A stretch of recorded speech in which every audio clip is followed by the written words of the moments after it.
Halo semuanya, kembali lagi bersama gua di channel Yodi Pranata. Kali ini gua akan menceritakan sebuah alur film yang berjudul The Innkeepers yang dirilis pada tahun 2011.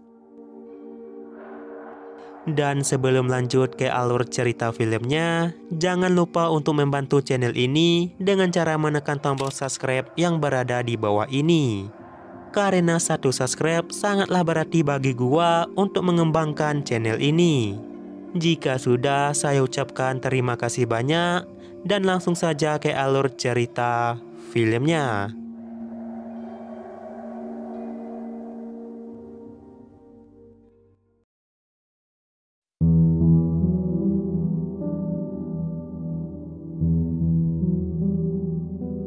Film ini dimulai dengan memperlihatkan seorang perempuan yang kita sebut saja sebagai Mia. Mia ini adalah seorang mahasiswa yang bekerja sambilan di Hotel Yanke Perelin. Yanke Perelin adalah hotel mewah yang akan ditutup seminggu lagi secara permanen. Di minggu-minggu pertama, Mia ditugaskan untuk menjaga hotel tersebut bersama dengan rekan kerjanya yang kita sebut saja sebagai Diki. Mereka berdua akan menginap di hotel itu sambil bergantian shift. Mia ini memiliki penyakit asma yang parah, karena hal itu juga ia memutuskan untuk berhenti kuliah. Semenjak berhenti kuliah, Mia pun sering menghabiskan waktunya untuk bekerja di hotel ini. Selain mereka berdua, di hotel itu juga masih terdapat tamu, yaitu seorang ibu dengan anaknya. Ketika sedang berjaga, ada seorang tamu lain yang datang, yaitu seorang mantan artis yang bernama Jennifer. Mia pun sangat kaget melihat Jennifer yang menginap di hotel itu. Sudah lama Mia ini mengidolakan Jennifer, dan Mia juga sangat suka film-film yang dibintangi oleh Jennifer. Pada akhirnya Mia pun mempunyai kesempatan untuk berbicara dengan Jennifer ketika ia mengantar handuk ke kamarnya Jennifer. Sedikit informasi kalau Hotel Yanke Perelin ini adalah hotel yang sangat terkenal dahulunya.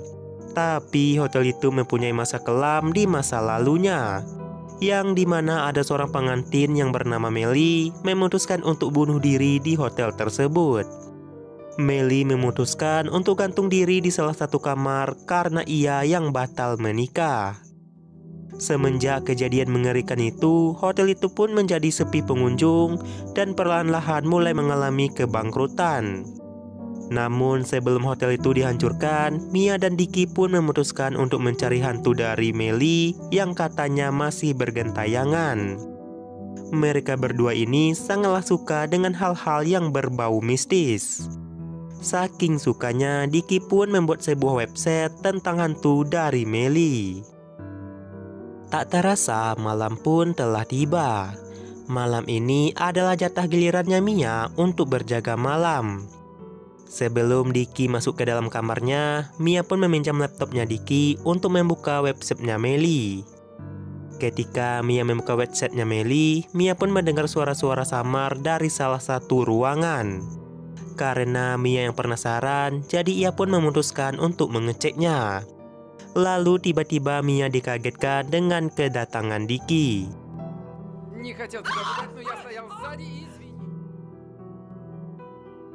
Keesokan harinya, di saat sedang makan siang, Diki pun mengatakan kalau ia sudah pernah melihat hantunya Melly. Mendengar hal itu, Mia pun menjadi sedikit cemburu karena ia yang belum pernah melihat hantunya Melly. Jika Mia berhasil menemukan hantu dari Melly, maka ia akan merekam semuanya. Pada malam harinya, di saat Mia membuang sampah keluar, ia melihat Jennifer melihat dirinya dari balik jendela. Mia pun menjadi senang dan langsung melambaikan tangan kepada Jennifer.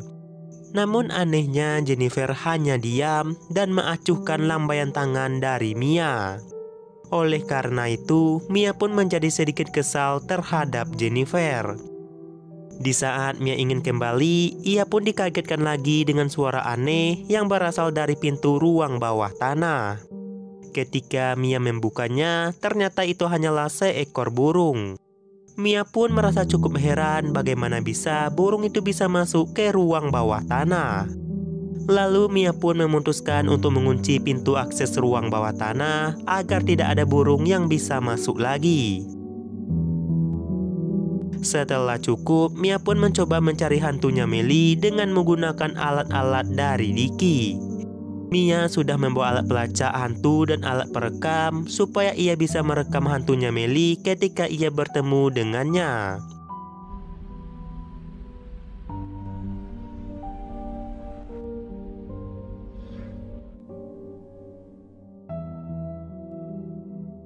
Lalu Mia pun mendengar suara piano dari ruang sebelah.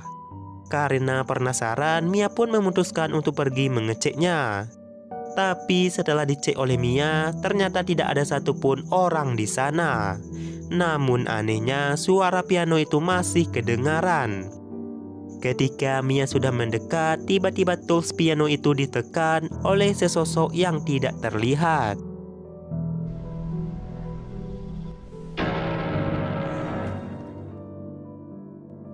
Melihat hal itu tentu saja membuat Mia kaget dan langsung lari ketakutan. Lalu Mia pun membangunkan Diki karena ia yang saking takutnya. Tapi karena Diki lagi beristirahat, jadi Mia pun merasa tidak enak untuk mengganggunya. Kemudian Jennifer pun mengajak Mia untuk masuk ke dalam kamarnya karena ia yang mendengar suara teriakan dari diri Mia. Di sana Jennifer pun mengatakan kalau maksud kedatangan ia ke sini adalah sebagai media.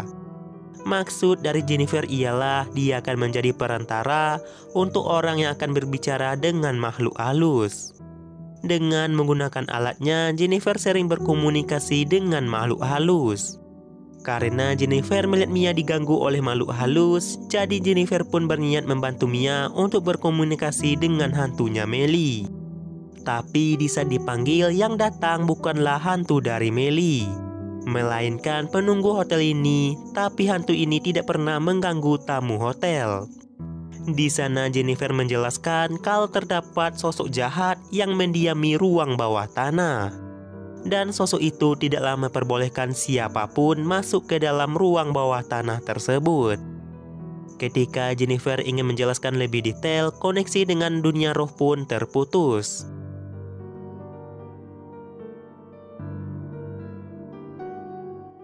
Kemudian di saat Mia tidur di kamarnya, ia pun bermimpi didatangi oleh hantunya Meli. Karena mimpi buruk itu, Mia pun menjadi sangat ketakutan dan ia pun berlari menuju ke lobi hotel tanpa menggunakan celana. Di sana Mia pun merasa sangat malu karena ia dilihat oleh tamu hotel yang ingin pergi. Keesokan harinya, terdapat seorang pria tua yang ingin memesan kamar honeymoon di lantai 3. Tapi Diki mengatakan kalau lantai 3 sudah tidak digunakan lagi. Karena Mia yang merasa kasihan, Mia pun memujuk Diki untuk membiarkan pria tua itu menginap di kamar yang ia inginkan. Pada akhirnya Diki pun memperbolehkannya dan Mia pun langsung mengantar pria tua itu ke lantai 3. Malam harinya, Mia dan Diki pun berbincang-bincang sambil minum-minum. Dari sini kita bisa mengetahui kalau Diki ini sebenarnya menyukai diri Mia. Tapi Mia tidaklah peka dengan perasaan dari Diki. Lalu Mia pun mengajak Diki mencari hantunya Meli ke ruang bawah tanah tempat staf hotel menemukan jasadnya Meli. Ketika sampai di ruang bawah tanah, mereka mendengar banyak suara-suara aneh di sana. Sebenarnya selain ingin melihat hantunya Meli, Mia ini juga berniat ingin membantu hantunya Meli terbebas dari hotel ini. Meskipun sudah dilarang oleh Jennifer, tapi Mia tetap keras kepala untuk masuk ke dalam ruang bawah tanah. Karena mereka yang berani masuk, hantu Meli pun mulai mendatangi mereka berdua. Diki pun sangat takut ketika Mia mengatakan kalau hantunya Meli tepat berada di belakangnya.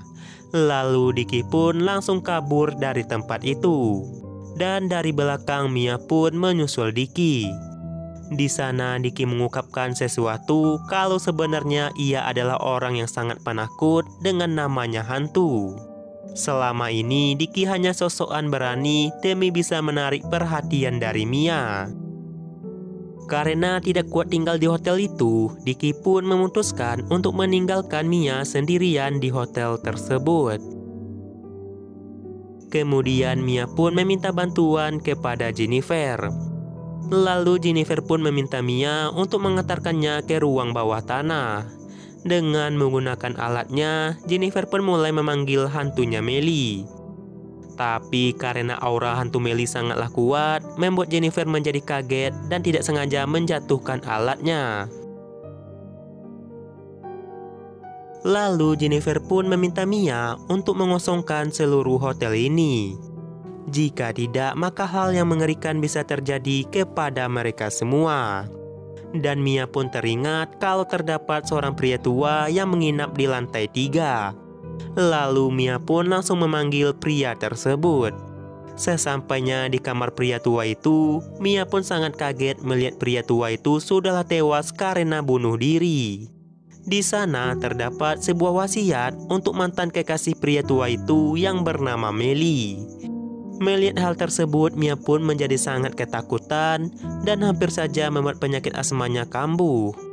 Beruntung saja Mia membawa obatnya. Lalu ketika Mia ingin melihatnya kembali, hantu Melly pun datang ke sana. Melihat penampakan itu membuat Mia menjadi ketakutan dan langsung kabur ke bawah. Sesampainya di bawah, Mia pun kembali bertemu dengan diri Dicky. Di sana Mia memberitahu kepada Dicky kalau pria tua yang ada di lantai 3 telah meninggal dunia. Dan Mia juga mengatakan kalau Jennifer meminta mereka untuk mengosongkan hotel ini. Karena tak kunjung turun, Dicky pun memutuskan untuk menyusul Jennifer ke lantai 2. Dan sedangkan Mia menunggu mereka di lobi hotel. Di saat sedang menunggu, Mia mendengar suara-suara dari ruang bawah tanah.